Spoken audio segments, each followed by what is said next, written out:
This is kind of a new process that was just recently released with our plugin, our Unreal plugin, the 2.0 beta plugin. So most of the videos that we've done in the last couple of months are kind of considered obsolete now, since those were done with 1.0 beta. So if any of you are using, Unreal 4.22, you might be having some issues trying to, get things imported. We're going to kind of clear that up for you here.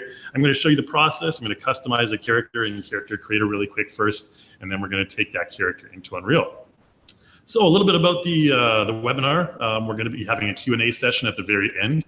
So in your Zoom webinar panel there, you have a Q&A section. Any questions you have, please put in there, and we'll get to that at the end of the webinar, probably the last 10, 15 minutes or so. We're going to be on time restriction here since we got a lot of stuff to cover. But aside from that, any links I'll be putting in the chat window. We're not going to be using the chat window for this webinar for the most part. If I have any links, I'll put them in the chat window. And again, we're going to be sending out a survey for you guys, as we always do. So if you enjoy this webinar, any suggestions, any comments, any musings that you want to share with us, please feel free to do so on the survey we're going to send out to you. And as a reward for completing that survey, we'll give you a 10% discount from the content store. Okay, so again, we're not going to be using the chat window in this webinar. Any questions, I will be referring directly to the Q&A section. Okay, the Q&A section of your GoToWebinar panel. Okay, so I think that's enough introduction. We have a lot of stuff to cover here, so I'm going to kind of try and get through it pretty quick. We're going to be basically following the Character Creator to Unreal pipeline. I'm going to be stopping a couple places along the way, like iClone and Adobe Photoshop as well. So just strap in and get prepared for that, I guess. All right, so if you don't have this page, I recommend checking out this page here that I'm on right now. If you go to the Character Creator 3 main page here, you can just go up here to, down here, halfway through the page, you see this Character for Game Design site here, this page. Just click Learn More, and you'll find a whole bunch of info here. This is kind of the whole process we're going to be going through. There's a lot of stuff to explore on this site. I'll just put this in the chat window for you guys, this link in the chat window in case you want to refer to it directly. If I can find the chat window, there we go. Make sure it's for all panelists and attendees. There we go. So check out this link I just put in the chat window there on your own free time. And as always, we are recording this webinar, so if I go through anything too fast for you, it's also live streaming on Facebook and YouTube as well. But if anything goes too fast for you, we are recording it, and we'll send you a link later on. So these are just a bunch of videos that we have. Okay, the part I wanted to get to down here is the smart conversion with auto setup tools. Okay. We're going to be using Unreal for this particular webinar, okay? And what you want to do, the first thing you want to do if you're importing characters into Unreal is you want to download this plugin, okay? So if I just click on download, it'll download that plugin there. So about 90 megabytes, and I'll show you what's in it in just a sec here once we finish the download. But there's also a couple of projects here. Talking sample project, you can use a download LOD sample project. I'm going to show you my own personalized project later on here. So I'm just going to go ahead and copy this into my main folder that I'm going to use for this webinar here. Oops. Okay, let's bring it down here. Okay, and I'm going to be using this folder, webinar folder on my desktop. Okay, I'm just going to paste it here. So let's go to actually make a new folder here. I want to keep things organized. Let's call it plugin.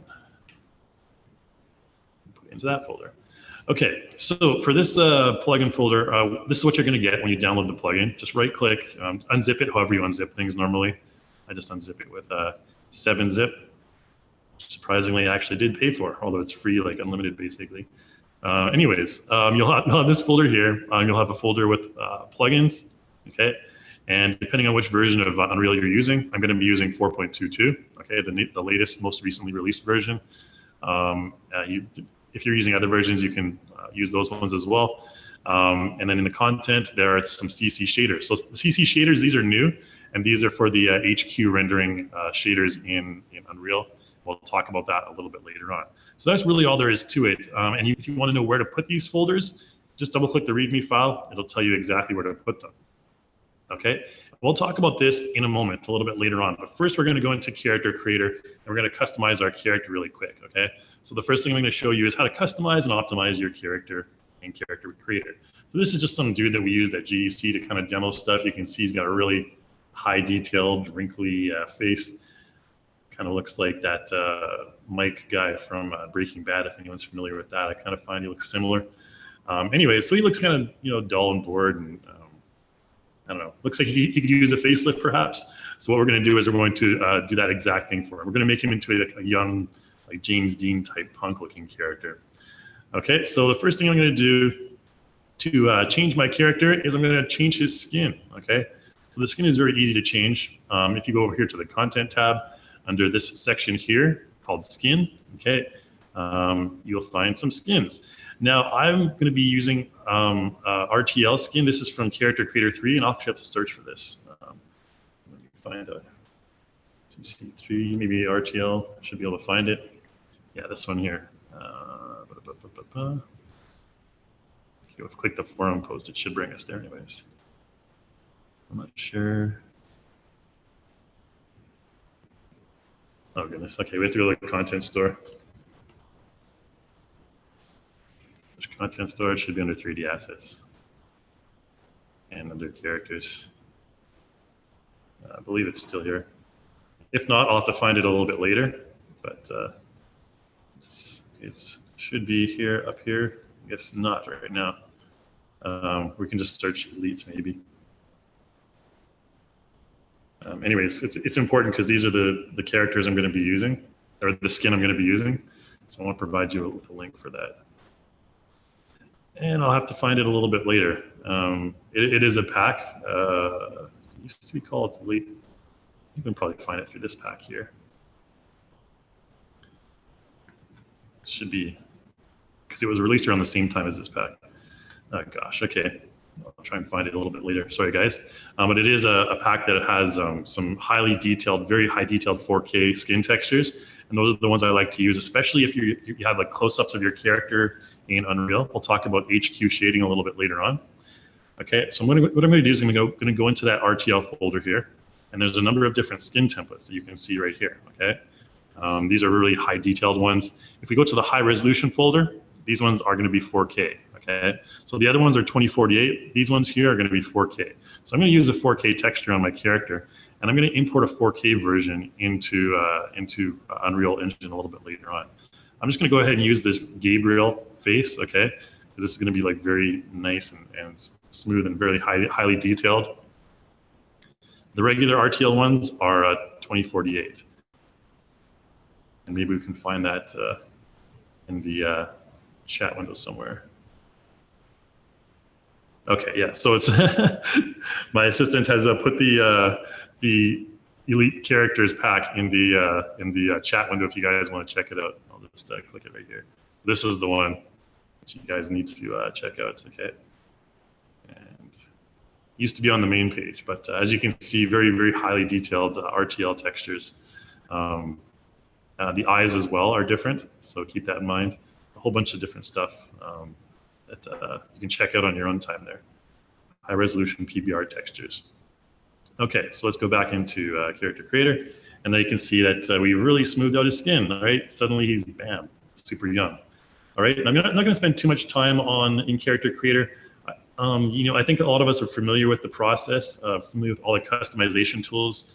Like if you want, you can morph your character. You can use the morph here.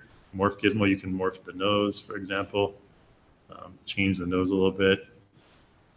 If you use this morph gizmo right here, when you mouse over your character, it'll highlight in yellow at certain points, okay? So you can change certain parts of it. Thin out his,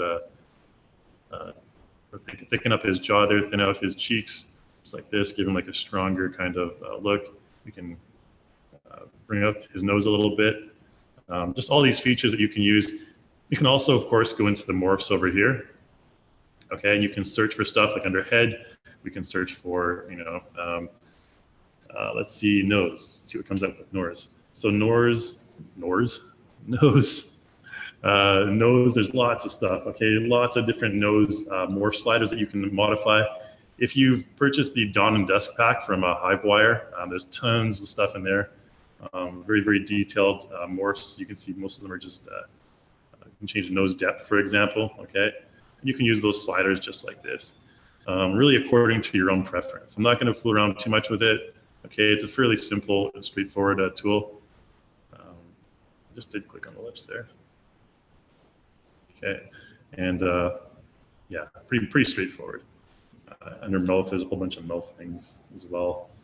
And I don't want to go into too much detail on these. You can kind of, once you purchase them from the content store, you can kind of go through them all on your own time, right?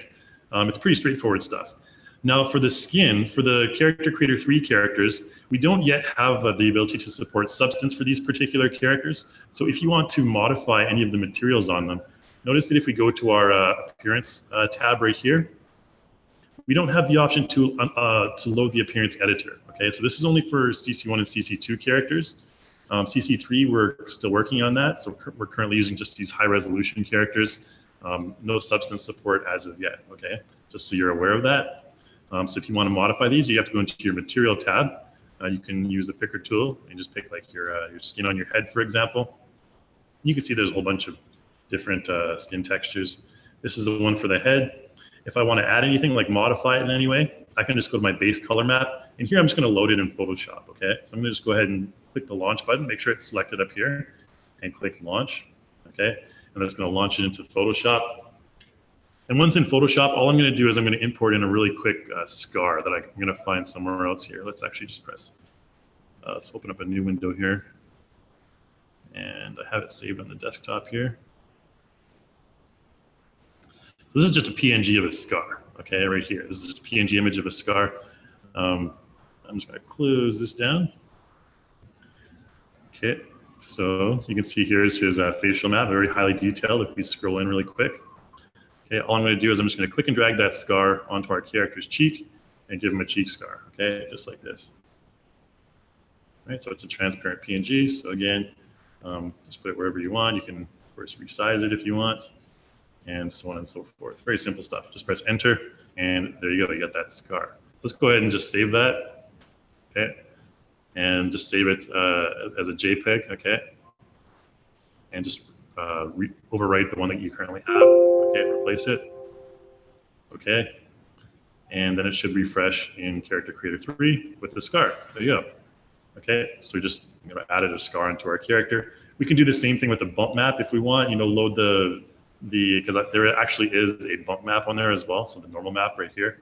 We can do the same thing in the same position on the normal map, but that's going to take quite a while. And I have a lot of stuff I want to get through in Unreal with retargeting and character customization and all that stuff as well. Okay, so just, you want to modify the face, that's how you do it. Okay, if I want to modify the skin color, for example, I'm going to shift select all my skin, okay? Every mesh name that has skin on it right here, okay? And then what you can do is make sure you have the base color selected, go down here and adjust the color, okay? And then you can adjust things like the brightness, like we'll put like -5, for example. You can see it'll take a second to load here. It looks like he has spots all over his face while we're doing that. Let's try -20, for example, just as a better example. So when you select all those skins at the same time, it's going to do all the skins. So the arms there, you can see are the same color, the neck is the same color, the face is the same color, and everything is basically the same, okay? I'll talk about the other stuff a little bit later on. Okay, good enough. Let's just do something a little brighter, maybe, like maybe -10, okay? Nothing too crazy. And then we'll give him some hair as well. I'll just like really, oh well, anyways, we'll finish with that. And we're going to throw in some hair there as well. So your hair can be found all in the base section here, under base. This is where you find like custom morphs as well. Okay, body morphs, head morphs, and hair. You can also customize your teeth and eyeballs as well. I'm just going to go into conforming hair volume 1, give him a classic taper, okay? This is conforming hair volume 1 is another content pack you can purchase separately from the content store, just so you're aware. It doesn't come embedded with Cartoon or with Character Creator 3, okay? So we have, we turned that Kalius old dude into a nice, handsome, younger-looking dude with a bad-looking scar on his face. Looks like he got into a brawl with maybe his house cat or something. Anyways, we'll throw on some clothing here as well. What I'm going to do for clothing, I'm actually going to right click on this character here, and I'm going to select, he basically has one full clothing item, okay? I'm just going to go ahead and right click and select that. It's called MS1 full. It's custom clothing, we're going to delete it. Okay, so now you can see he's like pretty handsome looking. We won't scroll down for now, we'll give him some pants first. So I'm going to go down here to pants, and we're just going to throw on some biker jeans here, okay? And once the biker jeans are loaded up, yeah, okay. We got these cool looking, these seem to be in style these days, these ankle kind of pants that go like that. And then we're going to throw on a shirt and a leather jacket, okay? So for shirts, I'm going to go over down to shirts here, and I'm just going to throw in a professional outfit shirt. Professional outfits, again, is a separate content pack. Highly recommended, lots of cloth bases in that one. I'm just going to go to V-neck scrub shirt here. And I'm just going to load in this, this jailbird shirt, is what it actually is supposed to be here. And the reason I'm using this particular one is because this is going to create conflict with the leather jacket we're going to add on later on. So we'll just go over here to jackets, or coats rather, whatever you want, and throw on the punk leather jacket. Okay, so now he looks like a real punk with his scar and his leather jacket and biker jeans and everything. Okay, but you'll notice that, hey, there's some breakage on the back, the leather jacket doesn't fit, it's kind of all messed up, and this is not the way things are supposed to be. So the first thing we're going to do is we're going to make sure that all the layers are correct, okay? So in order to do that, we're going to go over here to Modify, and we're going to go to Cloth Layer Settings. Now you can see the punk leather jackets on top, the V-neck scrub shirts below that, and then the biker jeans below that, and finally the shoes on the first level. So what you can do here, the first thing you'll probably want to do is take the pump leather jacket, for example, and let's go ahead and run collision. Okay, so what that's going to do is that's going to recalculate the collision, okay, between your pump leather jacket and the lower layers there. Okay, you can see that resolves most of the problem. We still have a little bit of breakage. Okay, and then the scrub shirt, we're going to do the same thing just to get rid of that belt section there. Run collision on the scrub shirt there. Okay, didn't get all rid of it. So another option you have is auto hide mesh. Okay, so auto hide mesh will just kind of detect which parts of your mesh don't need to be seen, and it'll kind of just hide those areas. Okay, so for example, the belt, that'll get rid of the belt. Anything that doesn't, isn't supposed to show through, that generally will work. We can do the same thing for the punk leather jacket here. Okay, auto hide mesh, and it'll just automatically hide that mesh. And when you export it, you can, I'll show you in a bit, we have the option to delete hidden mesh when you export, and that'll resolve that problem as well. So this one didn't really do much, okay? There's a tiny little stubborn part on the top here that's kind of sticking through. For that, we can go ahead and make sure the jacket is selected, okay? Right click, select pump leather jacket, go over here to attributes and edit mesh. Actually, the easiest way to probably do this, if you're lazy like me, you can just go to conform, and then you can just kind of increase size, okay, using this little button here, boom, by 0.1, and it got rid of that, okay? So in conform, increase size, 0.1, it's barely noticeable, and it resolves the problem, I mean, call me lazy, but you can also go into the edit mesh tool, of course, and you can use like sculpting, go over here to sculpt, and you can raise or pull the mesh out like this if you want. Let's give ourselves a bigger radius, like blink, like that. Yeah, hopefully you can notice the difference there. We can bring it out like that, and yeah, to each their own, right? And if we look at the other parts of the leather jacket, I think it looks okay. Okay, everything is looking fine and dandy. Okay, so I think that's really all the customization I want to do on my character. I want to spend the rest of the webinar here mostly in Unreal. Okay, actually we're going to do a little bit of exporting first here. Now, another issue you may notice is at the bottom here, we don't see the legs. So this is where we want to use the edit mesh tool in a different way though. So let's right click, select CC base, go over here to, yes, edit mesh, okay. And then here what we want to do is go to faces. And with faces, I'm going to select the faces. Make sure we do not ignore back face because we want to show the back face too. And then I'm going to click and drag, select all those faces, and just select show, okay? And when you select show, it'll show everything, okay? Who would have thunk it? So just click and drag again, left click and drag, select all the meshes that you want to show, and just show them, okay? And of course, make sure that you do not ignore backface if you want the backs to show as well, which we do in this case. Oh, that's too dark. Yeah. All right, good enough. That's all the modifications I'm going to do. Now you can see right now our character's facial mesh, pretty detailed, okay? The entire mesh, the character has 164,000 triangles on it, okay? And what you want to do is, if you're exporting to a game engine, what you want to do first is you want to make sure that you reduce that. And the easiest way to reduce that in Character Creator is to use the convert to game base, okay?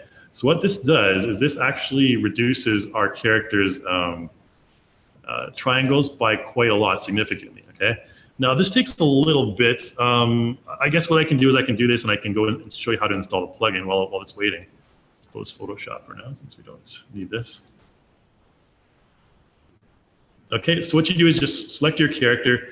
Now you can also use the Insta LOD tool, and you can reduce the polygons on your character's wearables, which are basically, you know, the clothing on your character, like the scrub shirt, the leather jacket, and all that stuff.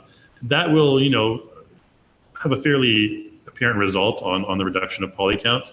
But the best way to reduce the poly count on your character, and it'll also modify the game bone as well to a more simplified version, is to convert to game base, okay? Now before we do this, I'm going to save this. I'm going to save this project, and we're going to export this character without that reduction later on. I'm going to show you the difference. Okay, so we are using this webinar folder. Let's just go into, let's make a folder called characters. I'll just call this young punk. Okay, let's just save that out. Always a good idea to save it before you do this conversion to game base, okay? So we're gonna click it. Now I'm not gonna like really reduce it that much. I'm gonna use a multi-material here and max texture size of 2048, okay? Obviously the lower resolution your materials, and if you're using a single material, it's gonna be, the quality is not gonna be as good, okay? Just be aware. And every character will have, you know, different results for that, okay? Okay, and that's going to be baking textures for a couple minutes here. So let's go and load a project in Unreal here. Okay, we're also going to be using a Mixamo motion a little bit later on, so I'll leave this open here. Close all these. Actually, we'll just close down Chrome right now because it's going to take up some space from us. Okay, so what I'm going to do, I'm going to start a new project. Okay, just for you guys, we're going to start from scratch. I'll show you my my demo project that I always use a little bit later on, just for testing and stuff. And this will start here. And I'm going to show you where you can install those plugins. Okay. Now this 2.0 beta is the first version that we can actually install the plugin on a project basis. Okay. So I'm going to start a new project. I'm just going to use the third-person project with starter content. It's fine. We'll just call this. Cool underscore webinar. Okay, I'm awesome at names. And just create that project. And what you want to do is, I showed you that folder. Okay, the plugin folder. It has the content, it has the plugins, and it has the README. So let's check out the README first. Obviously, make sure to match the version of Unreal that you possess. Okay, and actually 4.22 is also supported now. So this README is a little bit out of date. So the plugins folder, you want to copy this to your projects folder. It says for project level installation, copy the plugin to this folder, okay? So the name of your folder. And I'll show you how to find that in Unreal here. I think is it loaded up yet?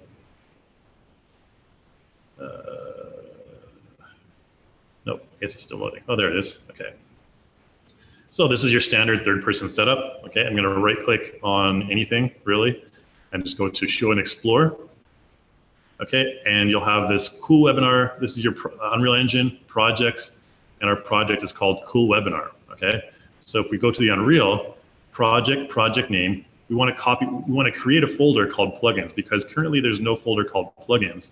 So we need to create one under our project name, which in this case is Cool Webinar. Okay, so under Cool Webinar, I'm just gonna we can go to new, or you can press. Let's go to a new folder and call it plugins. Okay. And what I want to do is I want to import that, go into that folder here, and I want to copy and paste under plugins the plugin that I want to use. So again, this is 4.22. I launched using 4.22. So what you want to do is just simply right-click, copy, okay, and paste it over here. That's all you need to do, okay? And if you want to use the HQ shaders that we created specially for high-quality facial renders, I highly recommend it if you have close-up facials of your character. What you want to do, go back here, okay? And for this one, it says if you'd like to apply some custom shaders to improve the look of your project, copy it just to that project name, okay? Copy the content folder to the project name. So we can just close that down for now. There's our content folder. We'll right-click, we'll copy it, okay?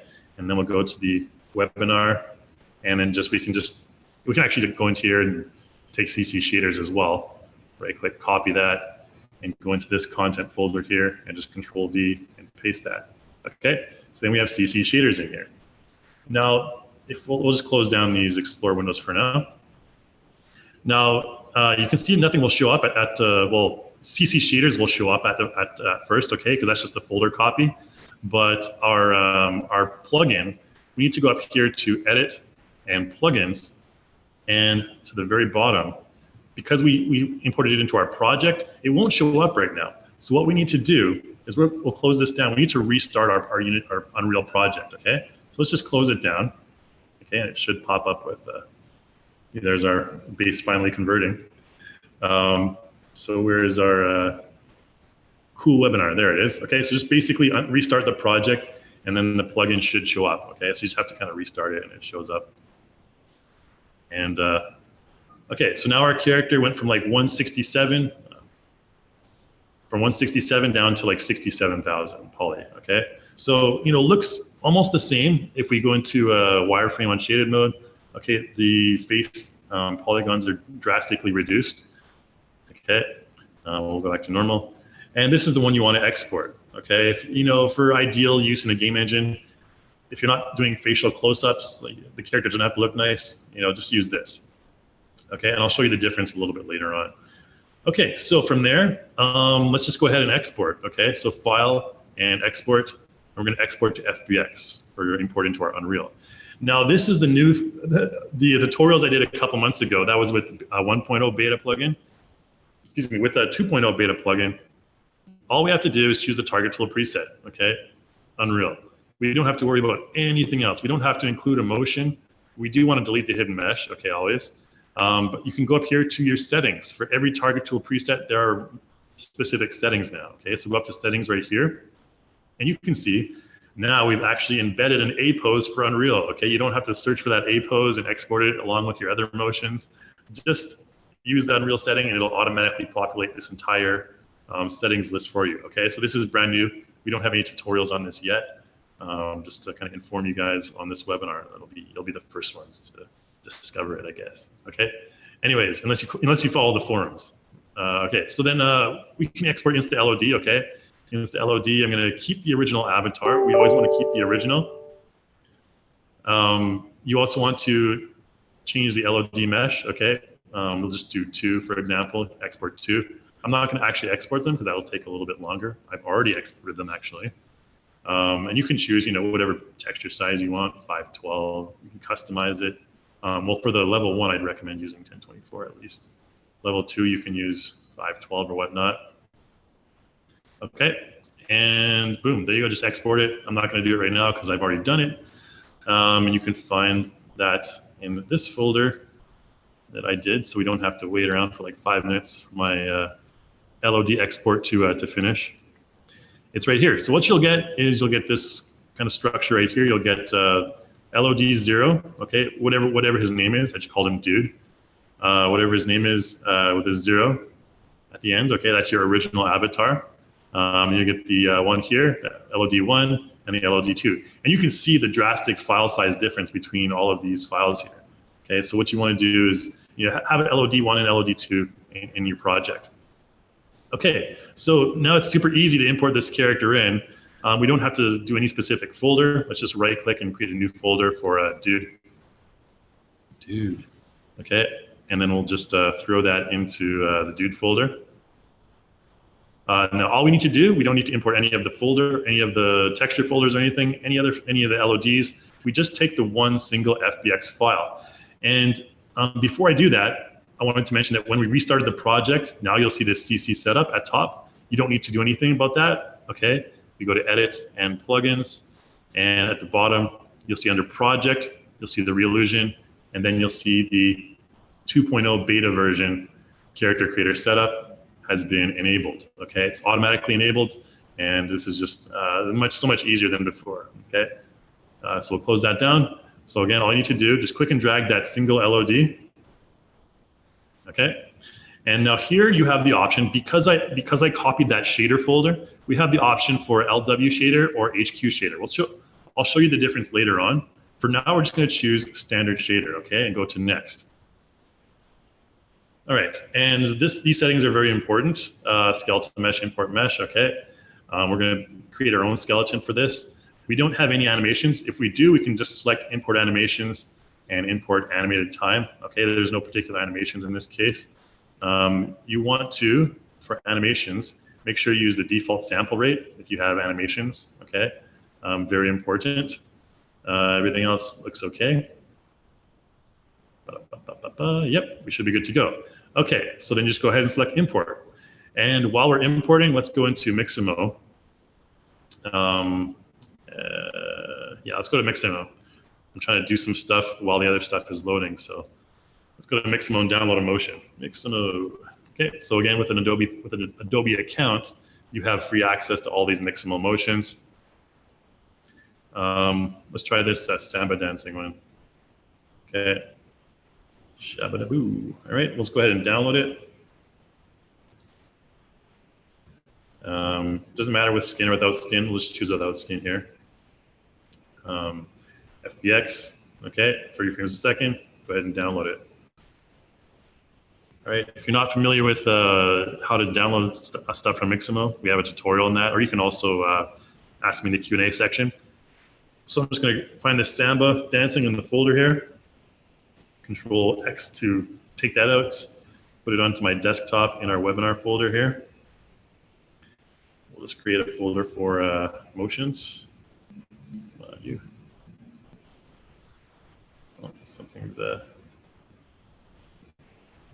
Something's wrong in the neighborhood. My Explorer's freezing up here. Maybe just take a, oh, never mind. New folder, let's try it this way. There we go. Motions. All right, something's a lagging. We'll just Control V into that folder here, Samba dancing. Okay, so what we're going to do with Samba dancing is we're going to import that and to apply it to a character from iClone. We're going to import it to convert it to an iMotion file, okay, in iClone. So we just have that one Samba dancing. We're only going to use that as a sample for now. Okay, and dude, LOD is still loading. So what I can do, if I want to, I can just go ahead and let's close down Character Creator for now. It's kind of creating some lag. We don't need to save it after. Okay, so I already saved it before we did the character game-based conversion. Okay, so again, anytime you want to convert a 3D exchange or an external FBX motion into iContent or iMotion, I can just use 3D exchange. Really simple and easy. It automatically recognizes Mixamo format, okay, Mixamo bone structure. So we'll just close it down. And I'm going to open that file, okay, on our desktop under webinar folder, motions, Samba dancing, okay. Now this one doesn't have a mesh like I mentioned before. Just press OK here. It's going to automatically detect that it's a Mixamo default character rig. It'll automatically do the retargeting and everything for us. Okay, just press yes, yes. And then we'll export the iMotion to the same format. Okay, so here it is right here. It's just a skeleton, right? Nothing much to look at. Let's just go to this button up here, export, okay? I can also press the Control-E hotkey. We're not gonna export the geometry. We're gonna export the animation. We'll call it Samba dancing. We'll export it to our desktop into that same folder. Where's it again? Webinar folder, and under motions, okay, to this folder here, and press OK. Okay, successfully exported. Boom, that's all we need 3D Exchange for. Get out of here. And then we'll go ahead and what we can do is we can export a character with that animation. Now, do I have time? Yeah, I guess I can export the character. Well, yeah, I want to show you like why you need to convert it to why it's easy to convert to a iMotion file, because then you can export it with your character creator character. Okay, I'll show you in iClone here. Let's just load up iClone really quick. Anyways, I'm going to customize that motion a bit further. Okay, so again, iClone is a really good motion editing tool. Fantastic. That's what it originally was used for. iClone was just all the motion editing tools, which I'm quite familiar with, and you know, bringing those into bring your motions into whatever game engine you're using. Let's see if our Unreal guys loaded it up yet. Okay, so still compiling some of the shaders. Those shaders take forever to compile. I guess while we're doing that, because we're going to retarget some motions later, what I want to do I actually, okay, so we're the third person. Okay, so we have the third person animations all set up. I don't want to jump around too much, but I'm kind of waiting for other things to load here. But what we can do is we can set up a rig source for our retargeting while we're waiting for iClone to load up here. So when you load the third person project, if you go into the mannequin folder here, what you're going to find is you're going to find some animations. Okay, these are the animations we use. And you're also going to find the character folder, and under mesh, you're going to find your source, okay, your skeletal mesh for SK mannequin. So what we want to do here is we want to set this up as a source for retargeting. So in order to do that, I'm just going to double click on the skeletal mesh here, and we'll go down to skeleton, okay? And in skeleton, what you want to do in your skeleton tree, you want to make sure you right click on, or just click on options rather, and show retargeting options. And important here for the root and pelvis, you want to make sure you select animation scaled, okay? Just like this.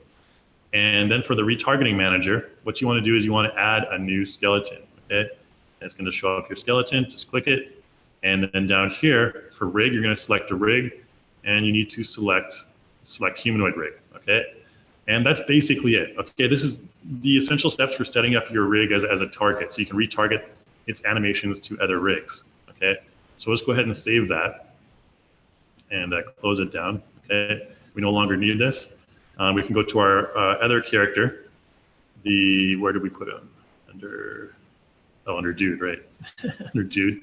And we can load up dude. We can do the same thing for dude, okay? So let's double click dude. Okay, you can see he's starting to come through. We can see his facial materials showing up there. But let's do the same thing for him. Set this up for later. So we're at a skeleton here. Just the same process. Add new.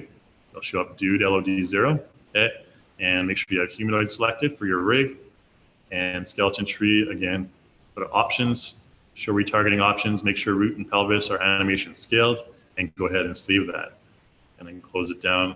And we'll close this down for now. We'll do our animation in iClone first. Okay, so let's do this animation in iClone. Let's bring in whatever character we want. Avatar. Let's bring in like a boxer, different looking character here. And he's gonna be this boxer, Mike Tyson dude doing the samba. Okay, so here he is. And what we're gonna do is go to the motions here. Here's our samba dancing iMotion. All we gotta do is apply that, click and drag it to our iClone character, and there you go. Cha-cha-cha. Okay, now I'm going to show you why you can export this from iClone in an FBX format, but the one key problem you're going to come across is your character is not going to be exported with an A pose. And whenever you retarget a mesh, So if we exported this character with FBX, whenever you retarget a mesh in Unreal, it has to have that A pose. So right now, if we export this from iClone, like go to File, we go to Export, Export FBX, we can just choose whatever range we want. The range in this case is going to be how long our animation is. So just F3 and go into our timeline here. Just see how long. Wow, it's a pretty long animation. Gosh, guy dances for a while. Okay, probably should have used the shorter animation, but okay, so he's way over here now. Okay, just keeps on going forward. So we're at frame 647. Okay, so I can go to File, I can go to Export, Export FBX, and use the Unreal preset, range 1 to 647. Okay, we don't want to embed the texture. Delete hidden mesh, fine, doesn't really matter. We can just go to, I also want to show you we can actually throw like a smile on here as well. If you want, you can just, I don't know, since he's moving forward the whole time, it's going to be hard to keep track of his face. No, we don't have time to add the smile. If you want to see facial animation, I'll show you later. Let's just go ahead and use that same export to FBX 647, blah, blah, blah. Okay. And webinar folder, call this Boxer Samba, and call it Boxer. Okay, that's going to export that to FBX along with that animation just into that format. Now, I mean, if this guy's an NPC in the background and you don't have to retarget this animation or this mesh to anything, that's perfectly fine. I mean, you can add some facial animation in there. You can do all kinds of crazy stuff in iClone and then bring it in. Let's create a new folder called Samba here. Samba dude. Okay. And then with Samba dude, let's find that. Okay, so again, we can just click and drag in Boxer FBX, okay, that we exported from iClone. We're still compiling some of the old shaders. I'll tell you what, for now, what I'm going to do, just to avoid compiling shaders for more than one character. Yeah, so we've done the export. What else we can do? Let's do the retargeting of those motions. I will basically you can just play this game. This is, I'm pretty sure you guys have all seen this. You have this dude walking around. I'll show you really quickly how to retarget all those motions to dude. So we can use dude as our walking character, okay? All right, anyways, enough of that nonsense. If you want to retarget all of Mannequin's motions for dude, all I gotta do is go into Mannequin, okay? Since we have retargeting sources for them both, and select, animations here. Now you can do them one by one by right-clicking on them, going and retarget anim asset and duplicating it. And there's the dude skeleton that we just prepared already. But if you want to do all of the motions, just click on your blueprint. Right-click on your blueprint, retarget animation blueprints, duplicate and retarget, and choose dude skeleton. Okay, and retarget. Okay. Oh, and seems like we didn't retarget with the exported A pose. Should have retargeted with the A pose, or exported with the A pose. I may have forgotten to do that when I exported. Let's see if we. Okay, because what you're going to see here, because when I exported previously, I might have missed the A pose using the Unreal preset. So this is kind of I guess, educational. You'll see what happens when you don't export with the A pose. His arms are going to be like this. So this is what happens when a T pose animation, an animation with a T-pose base is applied to a rig with an A-pose, okay? The arms will be way too high up, just like this, okay?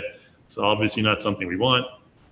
But if we don't really have time to bring in another character, I'll show you the other project, the correct project, a little bit later on.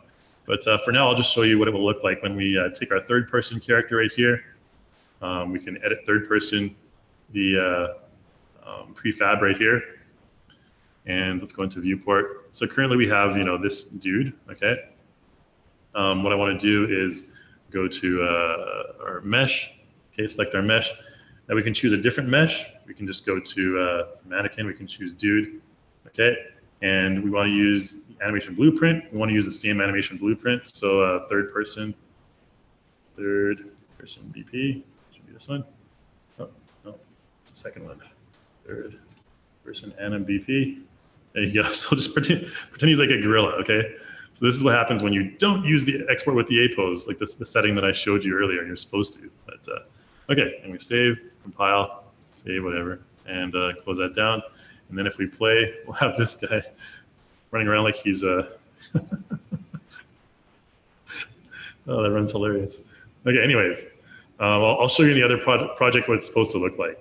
But I want to emphasize here the reason that the reason it's like this is because I didn't choose that Unreal preset. I didn't embed the A pose in my exported character. Okay, let's try. Let's load up Character Creator one more time. See if I can show you the correct one before we move on. Anyways, that's that. We do have time to, I guess, show the target motions. We replaced the third-person avatar already, and retarget some motions. Yeah, I guess what I can do is just load up the other project here. Let's close this one down.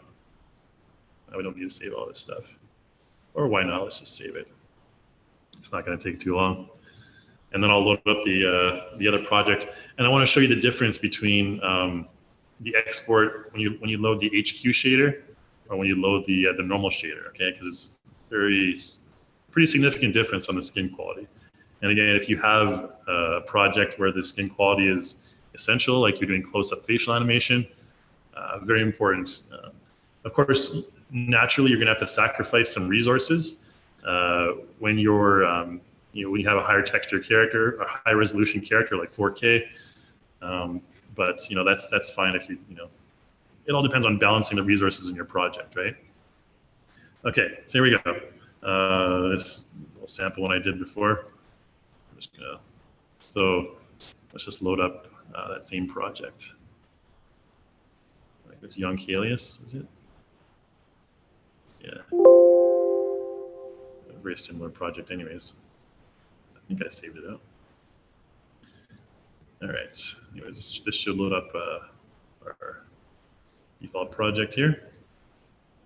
Okay, and give it a sec for these shaders to compile here. So on the right, this character on the right, whoops, let's select him first. The character on the right is going to be your standard 2K normal shader, okay? Now notice the character on the left. The skin is a lot softer and has a lot more life to it. It uses like some real-time subsurface scattering. It has a much more natural look to it. Okay, very significant difference. If you go closer in like this, again, this one has much softer textures on it, and the one on the right, if you look at it from the front, okay, this one is like it seems almost like it's very dry, almost very fake compared to the realism of this one. Okay. Hopefully that comes through on the webinar here. But this is what happens when you import in your character and you export him or you import as an HQ, okay? So again, if I took this character, this is the same character, the original 164,000 triangles, and I exported him to FBX. Okay, let's just wait for this guy to export real quick. We don't have to do any LOD on this, so it won't take very long. Let's just take off the motion. Okay, delete the mesh. Setting right here. Okay, you want to use the pose for Unreal. Okay, make sure we do that. And exports. Should be okay. Okay. And we'll just call this guy test. So let's make a new folder for him. Test. And we'll call him test dude. Too many dudes in this webinar. Now, I did also export, and then we can close down Character Creator 3 for good after this. And I mean, it's still about 5 minutes to go, so a few more things I can show you in that 5 minutes. I'll whip it up real quick here. Let's go to the content folder here, and we did import in the boxer, right? Yes, boxer. Okay, so boxing face animation right here. Okay, let's just load in that animation. Oh, okay, so this is, oh, sorry, this is a this is a new project I loaded. Okay, so this is an animation of a boxer. Okay, now for this one, we did have I do have an original, I think. Okay, so here's another difference. So this is when you export from iClone. Okay, I want to show you this one. This is when you export from iClone. Okay, and you try to retarget. You retarget your motion, and your character doesn't have an A pose as a base. This is what's going to happen. Okay, so that's what happens when you try to retarget this boxer animation. Okay, so it looks good and fine right here, right? Looks just fine. And we have some, actually had some facial animation on this guy too. You can see he'll open his mouth as he punches. Okay, so a little bit of facial animation there.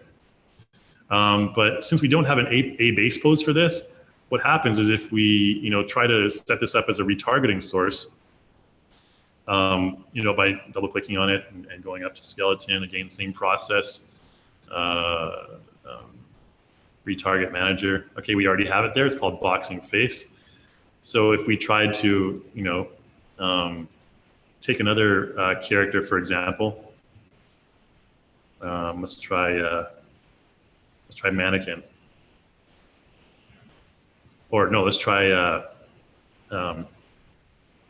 we want to take the animation, the boxer animation, and retarget it for this guy. So right click, retarget anim assets. And okay, so you can see here, it says make sure you have a similar retarget base pose, okay? If you don't, it'll be messed up basically. So let's try and use the UV4 mannequin skeleton here. You can see obviously the base pose isn't the same. We're gonna just go ahead and retarget. And what's gonna happen is if we double click on this animation now, it's gonna feel like a, so this is what happens. And this is what happened with the guy that I imported into my original project. I just wanted to explain why it's doing that, okay? And you can see if you retarget and you don't have the same base pose, it's gonna have so he's trying to chop someone but not succeeding. Okay, and that's what's gonna happen. Okay, so I did export, so I want to show you the correct procedure before we move on here. I'm going to bring in that character that I exported from Character Creator. Okay, he's done. Close that down now. And let's find the webinar folder. Test, okay, test dude. Folder, test, oops, test dude. And just bring him in there. Now he's going to spend a bit of time compiling as well, and we'll get to him at the very end. But okay, again, just bring him in, and we're going to just use the HQ shader. Okay, next, and we'll retarget this guy once he's imported in. Again, same process. Use time zero as reference pose, most important. Animated time, so on and so forth. Okay, import, good. Yeah, so I guess that guy's going to take a second to import in. And I was thinking I could load the demo characters, but I forgot it's going to take a minute or so here to load it. So I guess, while we're waiting for this, why don't we just go ahead and start answering some questions for Q&A. And I'll show you the final process later, because this might take a few minutes.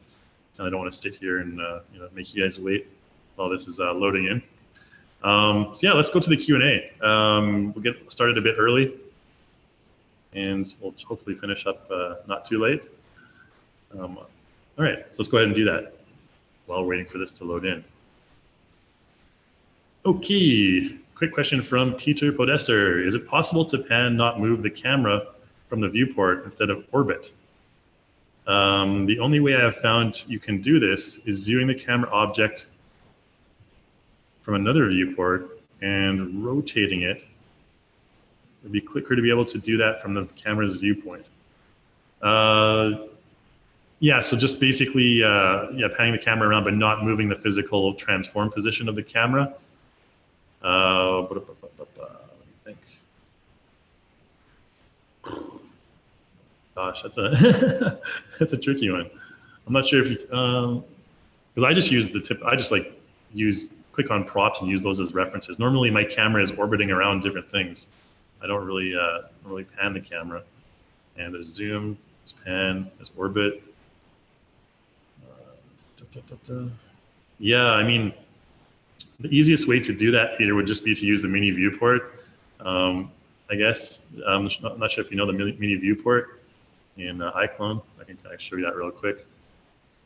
And use the E hotkey to rotate the physical camera object. That's what I would recommend. I can kind of show you that in a minute here. Let's see if this guy's finished. Oop. Just waiting on you, Unreal. But yeah, that's. I mean, there's no hotkey or mouse key to do what you're asking. To kind of rotate it in position, as far as I know. But yeah, just let's go into the next here for a sec until iClone loads up. Oops. Okay, there's our test dude in here. Okay, so now you can see. Sorry, well, I'll get to that in just a sec here, Peter. I won't forget the camera movement question.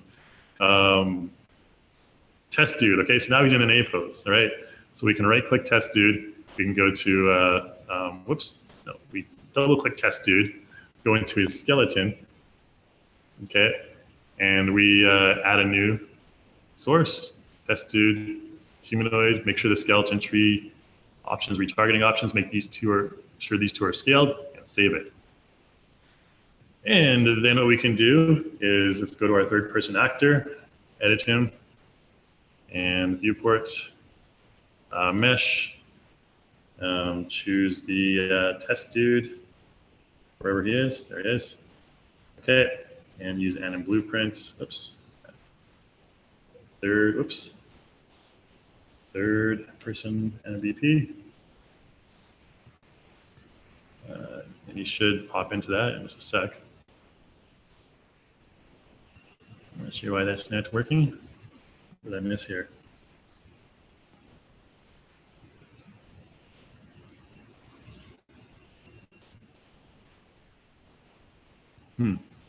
Okay, normally that's the procedure. I'm not sure what happened here. Unless I accidentally messed up something. Compile. Let's see if it works anyways.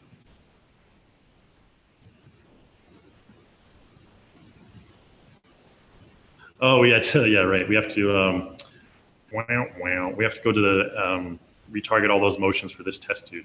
Content, mannequin, animations, third person blueprint. Right click, retarget the blueprint for test dude. There we go.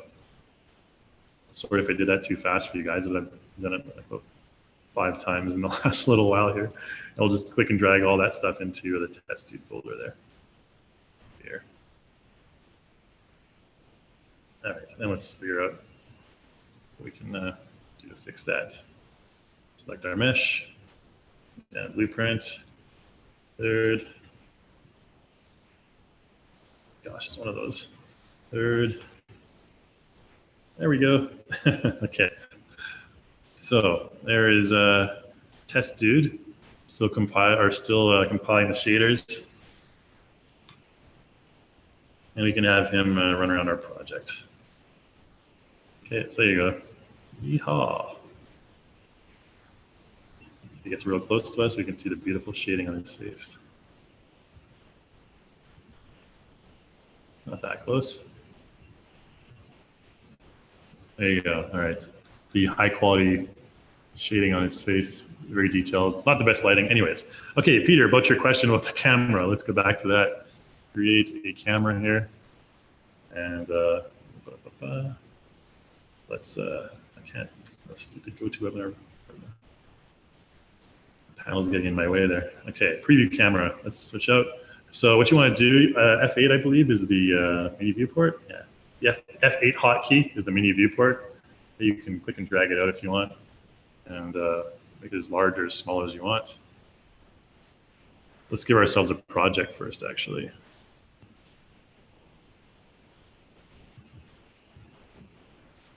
So we can actually see what's in our project. We're rotating around. Okay, so let's create a camera, and I'm going to change to preview mode here. So we can see our camera. Where is our camera? Let's scene.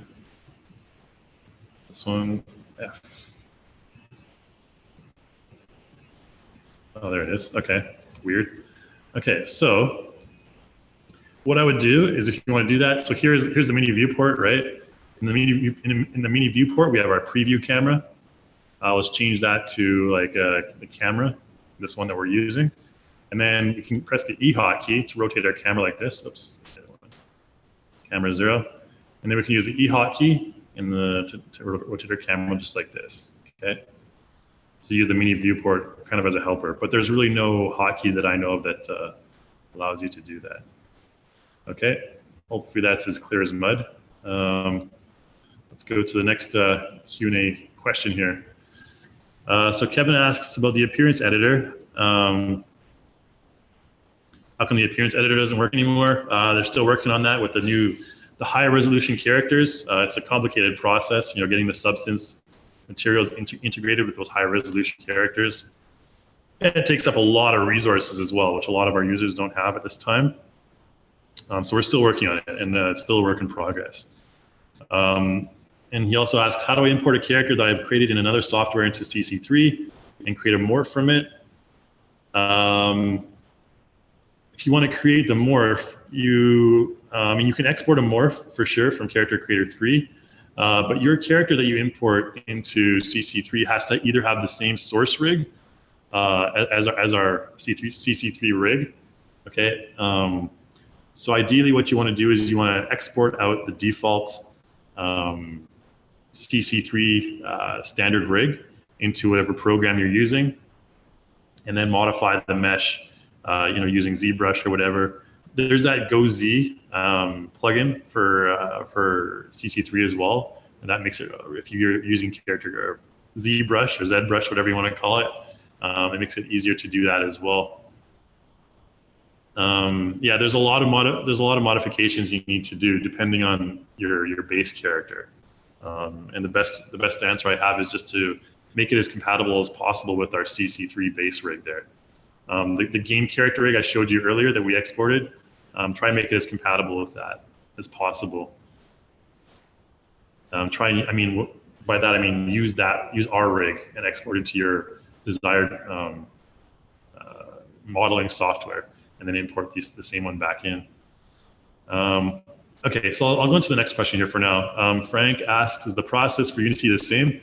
Process for Unity is slightly different, relatively the same. And you can find that Unity plugin on the same page that I showed you earlier. Obviously, Unity and Unreal are different engines, so it's not going to be exactly the same, but the procedure to export from Character Creator 3 is essentially the same.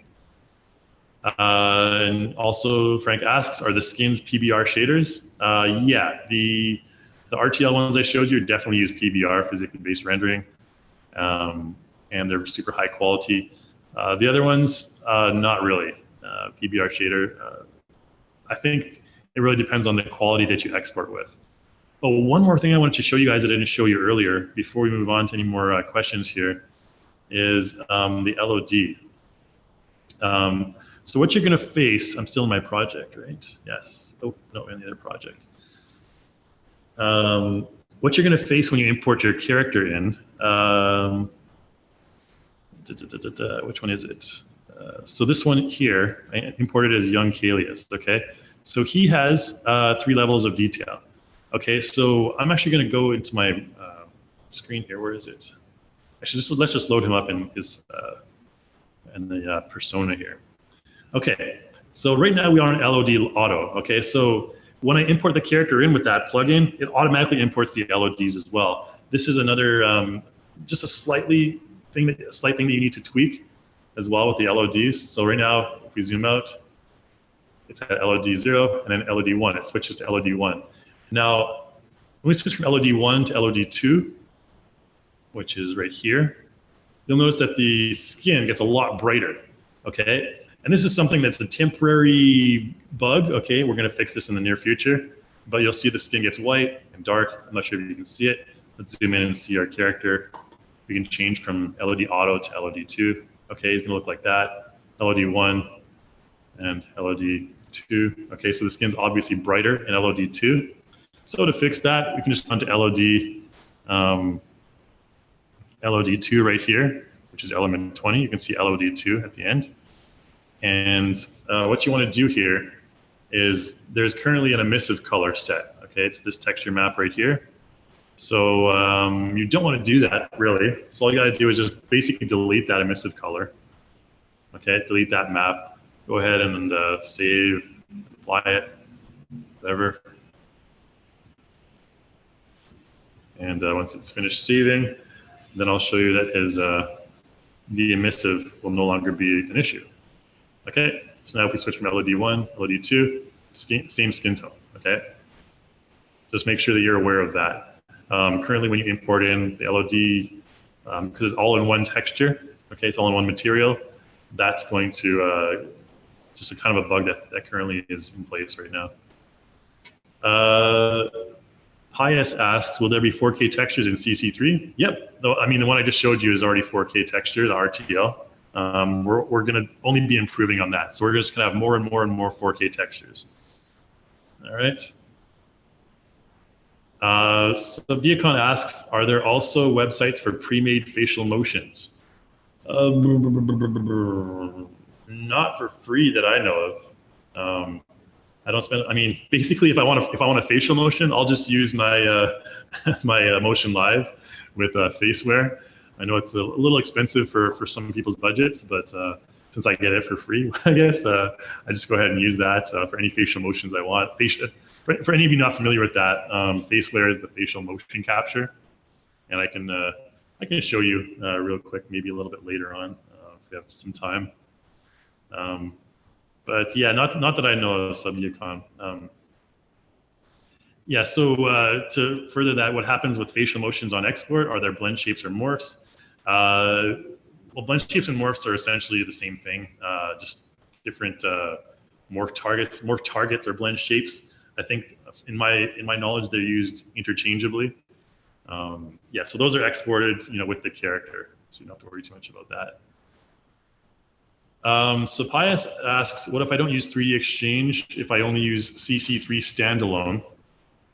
Well, if you want to export to FBX format, to my knowledge, you do need 3D Exchange 7.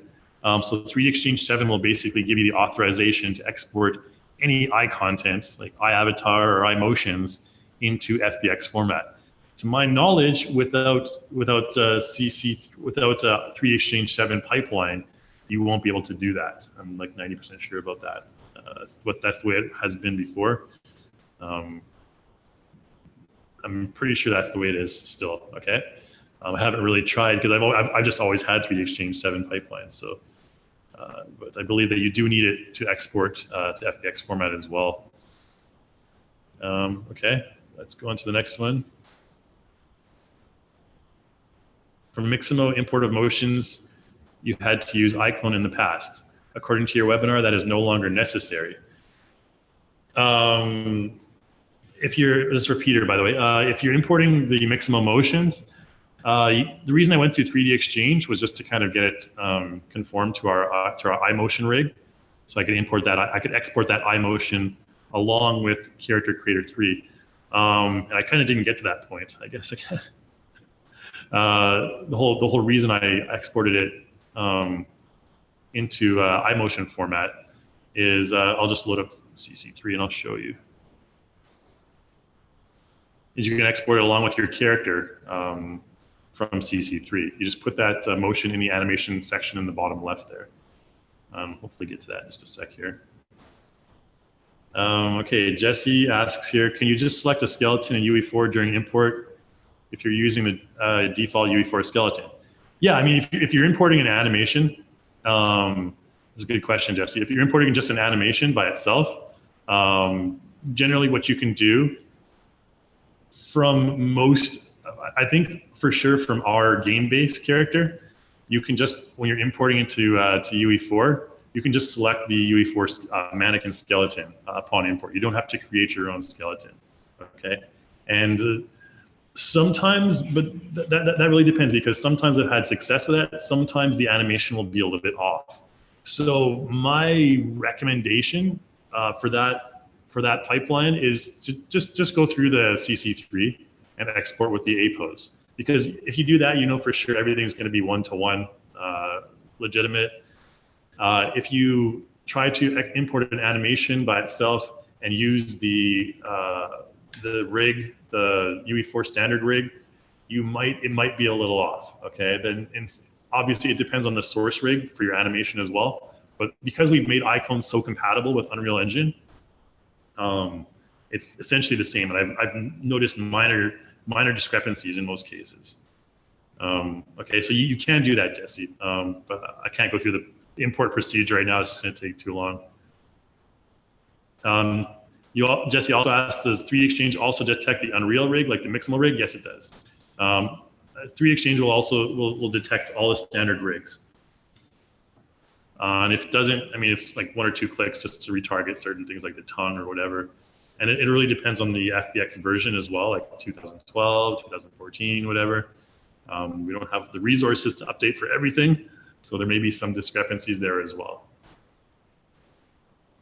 Mark asks, how do you set the A pose on CC3? Well, I have CC3 loaded up in the background. So go to Content, and you want to go to your Pose tab here, and go to male or female, doesn't really matter. Oh no, it always goes to this pose by default. So click on this guy here, okay, to get back to the main folder, and just go to Motion, and in the Motion folder, there will be Open A UE4, okay? So previously what we had to do is we had to add this motion. Say for example, we just apply it. Say for example, we exported this character, we go to File, Export to FBX. So previously we had to add that A pose into here. We had to go like custom and like load that in, like load the A pose, whatever like that, right? But now since we have this this new setting up here, we just need to make sure we have Unreal selected and make sure we embed the A pose for Unreal down here, okay? And also T pose for Unity, we have that option. Okay, hopefully that's clear for you there. Where's my Q&A panel? Okay. Pius asks, will there be 4K textures for hair in CC3? There will be, yes. We're gonna add, definitely more details. The content is only getting more and more advanced, is all I can tell you. That any moves that the industry makes, we're going to be following right along with it. And we're right up there with the professional tools right now. So any moves that we see made in the industry, we're going to be right there with it. Okay, Eric asked the question, how can I overlap animations? Say I want to make a character walk, but also hold an item. Walk animations, blah, blah, blah. I'm not sure if you mean in Unreal or in iClone. There's definitely easy ways to do it for both programs. With iClone, you would link it to your hand. With Unreal, you would set a socket and basically attach that whatever mesh you want to that socket. If you're talking about Unreal, there's a good tutorial that I did a few months ago here. Unreal retarget, target, maybe CC3. I don't know. We'll see if that pops up. Yeah, this one right here. So this animation or this tutorial, I'll link this to you guys. Okay, in the chat window again. That's the Q&A. Where's the chat window? There we go. Okay, so I'll put that link for that tutorial in the chat window, and that should help you out with if you're talking about Unreal, attaching things to your character's hands. I don't have time, obviously, to go through that in this webinar here, unfortunately, but yeah, that's the one for Unreal. iClone's even easier. Peter asks, is there any chance we can get a GOZ type option for 3D Coat? Unfortunately, we're not the developers of 3D Coat, so you'd have to ask the 3D Coat people for that. Oh, okay, so you mean probably for a 3D Coat plugin, like the GOZ plugin we have. Yeah, I mean, I honestly, personally, I prefer 3D Coat. Obviously, there's a lot of old school, like, ZBrush people that have been using it for ages, but I just don't find it like easy to pick up. And I started learning 3D Coat, and 3D Coat for me was very intuitive. So I think that's something that we can have in the future. We are going to be opening the API for iClone as well very soon. So plugins, if anyone else wants to do their own plugin, then you're more than welcome. Okay. Okay, a question from Jeezy here. I'm rather interested in finding out more about bringing custom motion capture files into 3D Exchange and getting it ready for iClone and Character Creator. Yep. So for Giazzi there, bringing in your motion capture into 3D Exchange. If it's in the Mixamo format, using the Mixamo rig, it's just as easy as I just showed you. So basically, all those Mixamo motions, they're using the Mixamo rig. 3D Exchange will automatically detect it, even if it's your own personal mocap, and it'll just follow the same procedure. All right. Mark asks, do cloth weights transfer well from CC3, or is it better to do them in the Unreal Clothing tool? I mean, I would say honestly, totally objectively, I think Unreal has a fairly good soft cloth physics engine. Ours is pretty good too. If it was me, I would just use Unreal, to be honest with you. I wouldn't bother going through the Alembic export from iClone, although you could. But again, that's really up in the air. Some people will have more success with iClone, some people with Unreal for cloth weights. I find the cloth weights a little tricky in iClone, to be honest with you. To be frank, I haven't really done it in Unreal, so I can't really answer that question based on my personal anecdotes, unfortunately. Okay. All right. Glad you like the process. I know I skipped around a little bit, guys, because I was just trying to wait for things, and things were loading. I had to skip to another part, but okay. So Sterling asks here, when you're exporting a character, you can include animations and everything plays fine. How do you export additional animations later without having to retarget or re-export the mesh and textures with CC3 through 3D Exchange? So it's essentially what's going to happen is, Sterling, for the process, I recommend exporting your FBX with as many animations as you possibly can, because that's going to, basically set them all up at the same time. But if you want to do the import animations separately at a later date, again, you just have to retarget the process that I went through, the retargeting.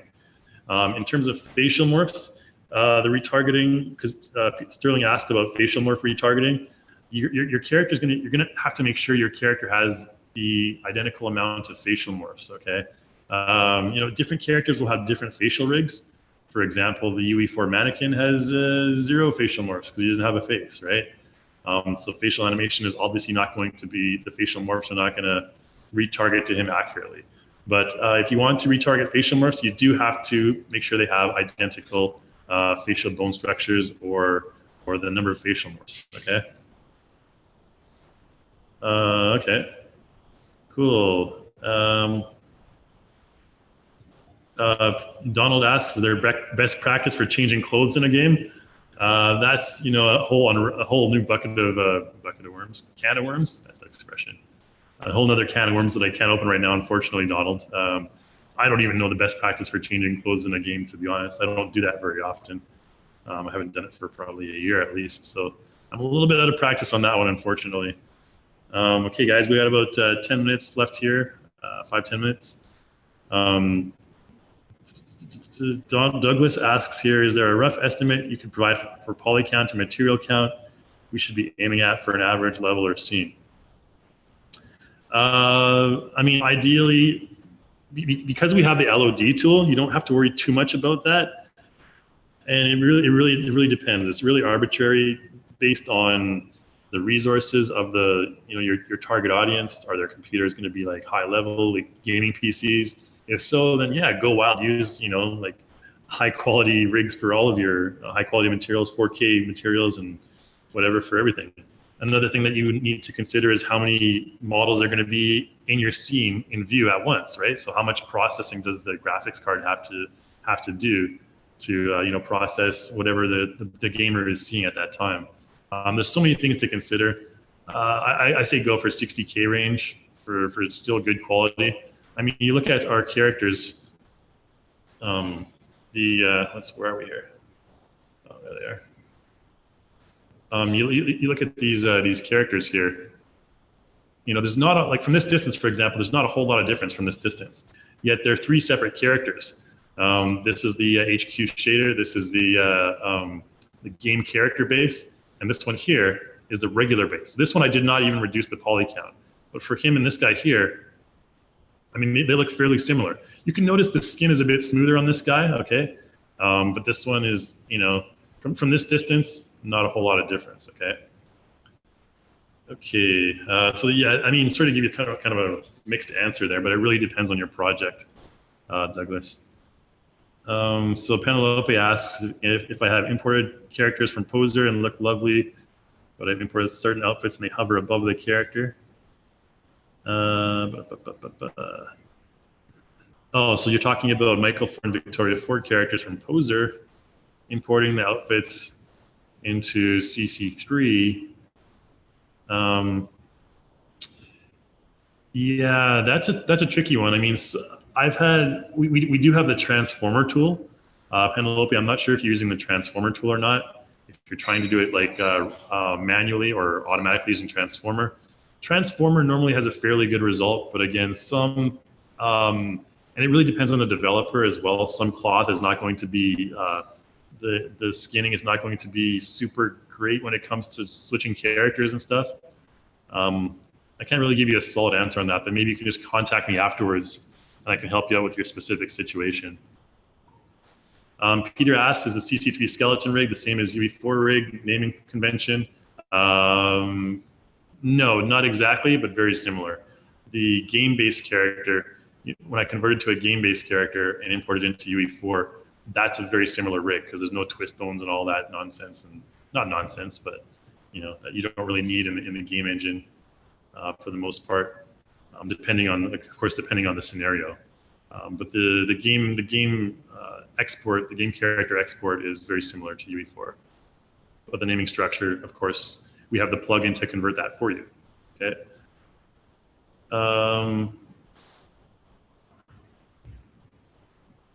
Okay, so I'm just going to skip through a couple here, a couple of comments.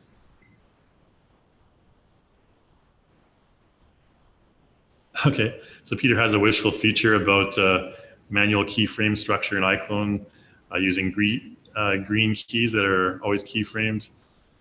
Well, basically in iClone, anything that you see that's green, any text that you see that's green, you can keyframe it. That's a rule of thumb. Anything in iClone that has green text, you can keyframe it. That's all I can say about that. Not sure if you're talking about the keyframes on the actual timeline or not. So Jacobo asks, any material or hair issues are corrected when using CC auto setup in UE4? Yes, I mean those have all been fixed. I know a couple of years ago when we first started doing this, things were pretty frustrating. You had to like modify all the material, the graphs, and everything like that. But now it's just basically that plugin does everything for you. So it's foolproof. Although don't consider yourself a fool if you have a mistake, because I've made many mistakes even on this one. So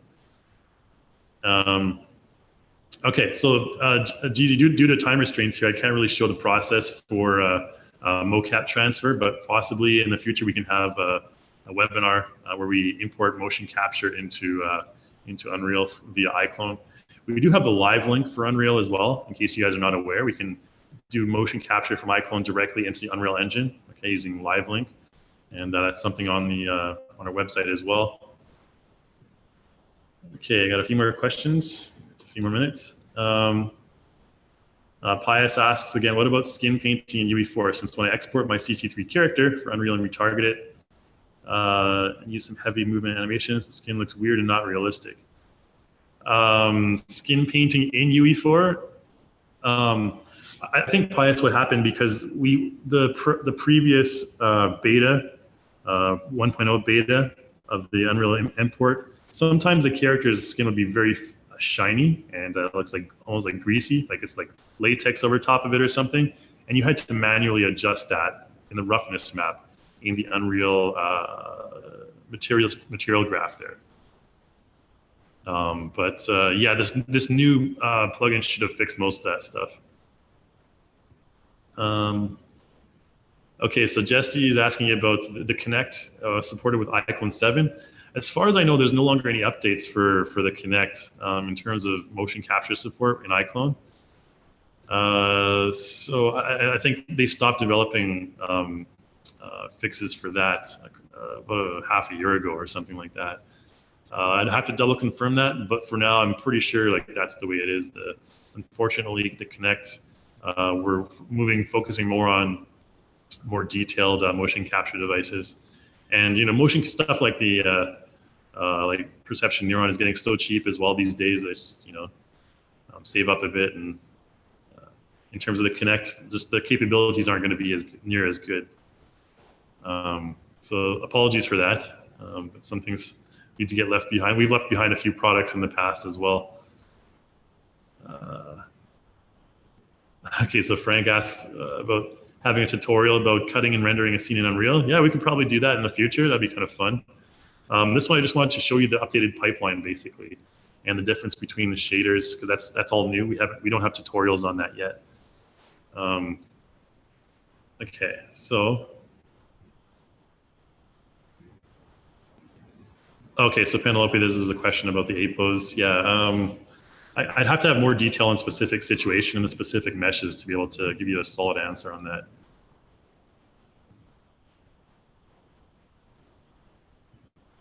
Okay, so Wellington asks, when are we going to see the new HD mesh? Because the current poly count of the character body is really low. Yeah, so basically what I showed you is, I mean, this character in the middle right here.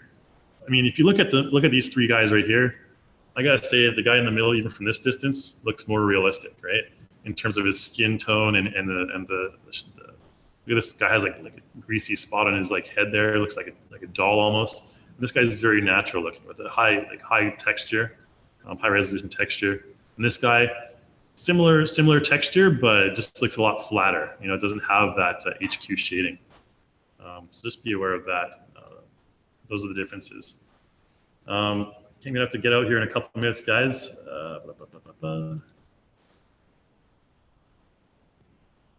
Yeah, Jacobo asked about a Substance Painter plugin. That's definitely something we want to get in because we're working together with Substance all the time. So, okay, so the last two questions here. It's important to note, guys, that you have all of your stuff updated to the latest version, okay? So what you want to do is for iClone, you want to make sure you go to your Reallusion hub here, okay?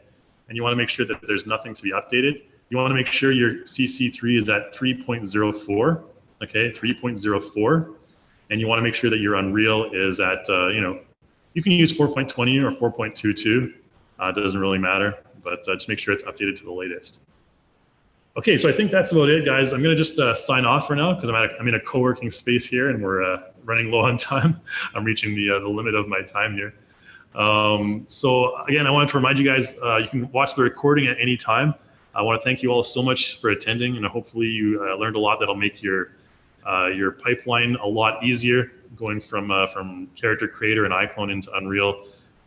We try to make it as seamless as possible for you guys, and we're always improving and trying to help out in any way we can. We get a lot of great feedback from you guys, and we couldn't have gotten to this point without all of our valuable customer feedback from all of you who are working hard in Unreal and other game engines. So thank you for that, and hopefully this kind of cleared things up for you, a lot of you here.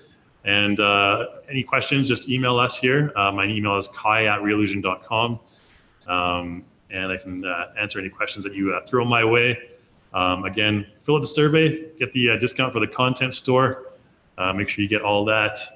And we'd love to hear your suggestions for future webinars as well. All right, so I'm going to say adios to everyone. Thanks so much for attending, and make sure you check out our YouTube channel for other tutorials by yours truly. I'm focusing more on Cartoon Animator 4 tutorials these days, but we'll get back to iClone and Character Creator in the near future here. All right, so adios, guys. Thanks so much, and I'll see you next time.